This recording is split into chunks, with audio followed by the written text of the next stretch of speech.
বন্ধুরা, আজ বানাবো কুমড়ো পাতায় পুর ভরা চপ।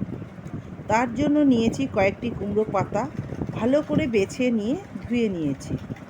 হাফ মালা নারকেল কুড়িয়ে নিয়েছি, আর নিয়েছি 1.5 চামচ সর্ষে, 1 চামচ পোস্ত, 4 কোয়া রসুন ও কয়েকটা কাঁচা লঙ্কা।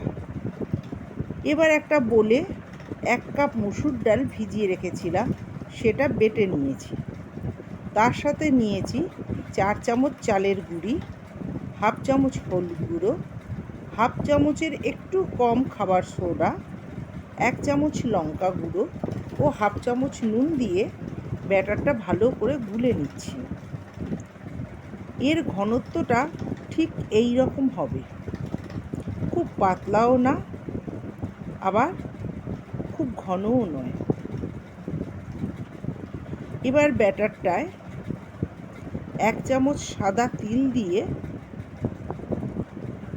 আবারও মিশিয়ে নিচ্ছি। এবার আমি পুরের মশলাটা করে নেব।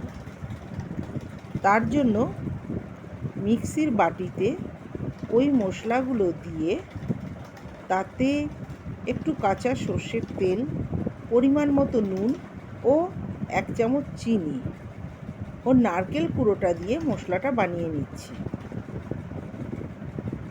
এবার ওভেনে কড়া বসিয়ে গ্যাসটা জ্বেলে দিলাম। একদিকে কড়াতে তেল গরম হচ্ছে, সেই ফাঁকে কুমড়ো পাতায় পুর দিয়ে রেডি করে নিচ্ছি। বন্ধুরা, তোমাদের একটা কথা বলা হয়নি, কুমড়ো পাতাগুলো ফুটন্ত জলে দিয়ে সঙ্গে সঙ্গে নামিয়ে নিয়েছি, ফলে পাতাগুলো একটু নরম হয়ে গেছে।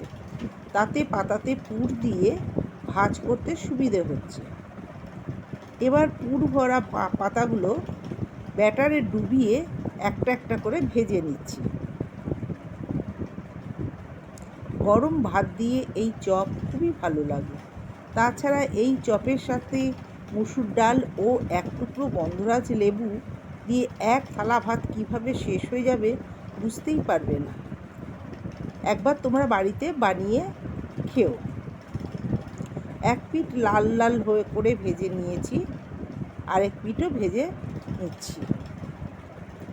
ভাজা হয়ে গেছে, একটা বোলে তুলে নিচ্ছি। বন্ধুরা, তোমাদের কেমন লাগলো অবশ্যই জানাবে।